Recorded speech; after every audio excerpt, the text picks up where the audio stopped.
So hopefully you all are on 10A and you see a chart that looks similar to this, okay?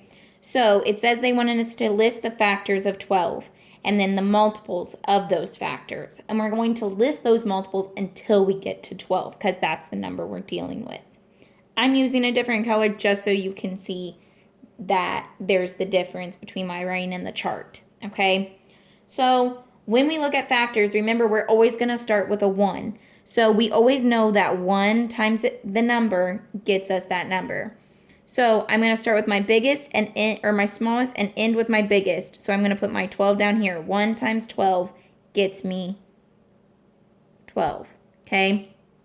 Now, will 2 go into it? Because remember, I need to go in order. Will 2 go into it? Yes. 2 times what gets me 12?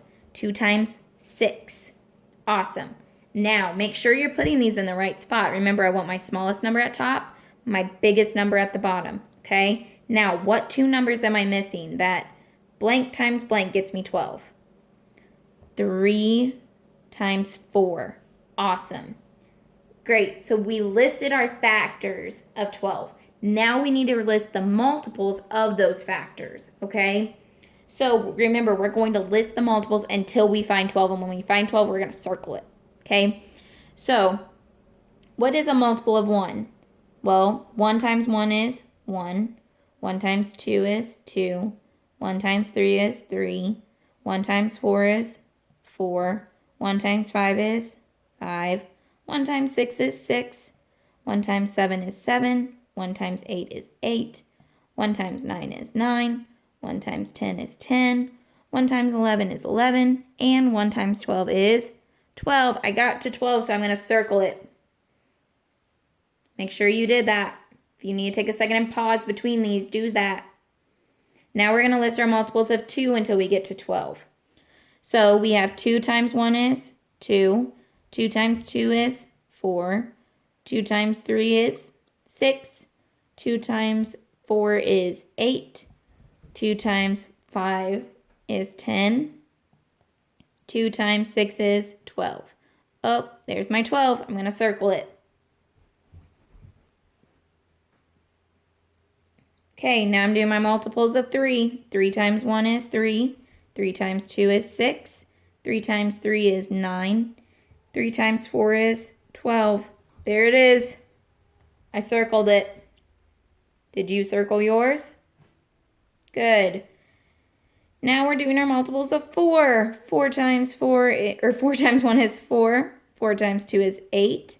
4 times 3 is 12. We got to that one real quick, didn't we? Now, 6 times 1 is 6. 6 times 2 is, oh no, we're already there. We get to circle it and stop. And our very last one is 12. 12 times 1 is 12. Perfect. Now,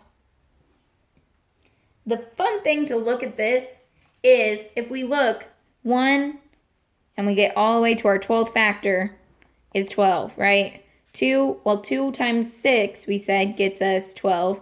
So it's our 1, 2, 3, 4, 5, 6 factor, okay? So that's a good way, and same with this. 4 times 3 got us 12. It's our 3rd factor, okay? So, well, multiple of the factor.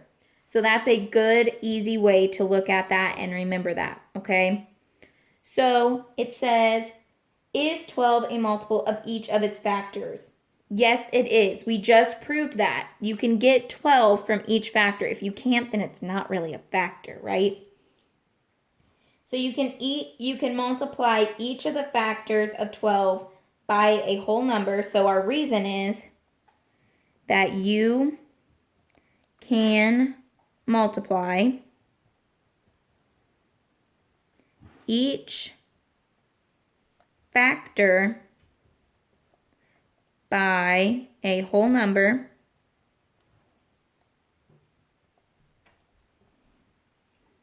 and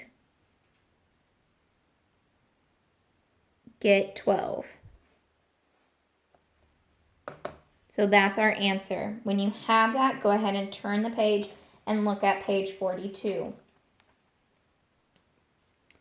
Now, it says that for number 42, page 42, this is what you're looking at, okay? We're looking at this, right? So, it says that for the first one,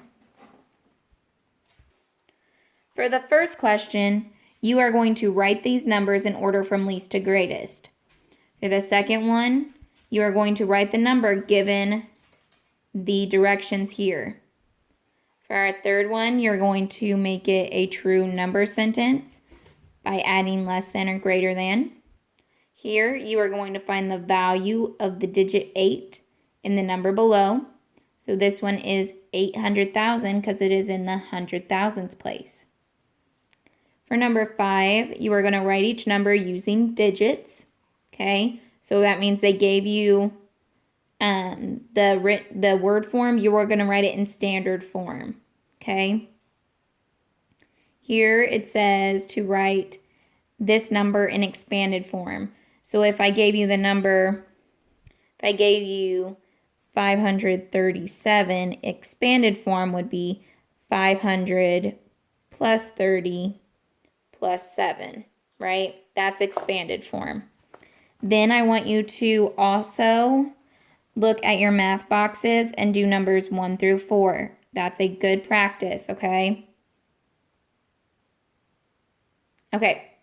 Then you are going to do your home links page, and that will be listed on the lesson plan. You guys have this. If you need help on the home links, go ahead and look back at your video of this lesson and recap that section and make sure you understand it, and that will help you understand the home links as well. Have a great day, guys, and great job today.